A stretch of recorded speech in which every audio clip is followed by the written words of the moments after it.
মনত যদি থাকে অদম্য সাহস আৰু আত্মবিশ্বাস তেন্তে যুঁজত হাৰ মনাৰ প্ৰশ্নই নাহে। এজন কিশোৰে দেখুৱালে এনে চমক যি দেখিলে আপুনিও ক'ব ৱাহ বেটা ৱাহ।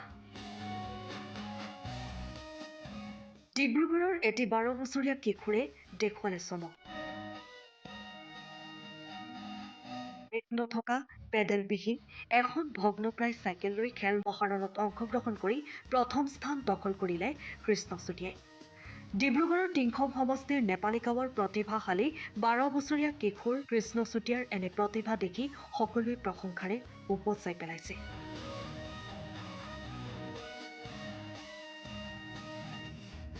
দৃষ্টি আকৰ্ষণ কৰিছে কৃষ্ণ চুতীয়াই। যদি থাকে অদম্য সাহস, আত্মবিশ্বাস আৰু অধ্যৱসায়, লক্ষ্যত উপনীত হোৱাটো নিশ্চিত হৈ পৰে। কণমানিটোৰ এই প্ৰতিভা দেখি অসমৰ মুখ্যমন্ত্ৰীগৰাকীয়েও কৃষ্ণক প্ৰশংসাৰে উপচাই তোলাৰ লগতে কৃষ্ণলৈ স্নেহাশীষ জনাই অতি সোনকালে মৰমৰ চিনস্বৰূপে এখনি চাইকেল উপহাৰ দিয়াৰ কথা উল্লেখ কৰে। আমি টাইম অফ আছামৰ পৰিয়ালেও কৃষ্ণৰ উজ্জ্বল ভৱিষ্যত কামনা কৰিলোঁ।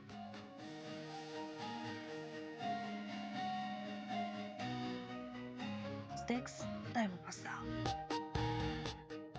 সময়ৰ খবৰ সময়ত পাবলৈ ফলো কৰক টাইম অফ আছাম।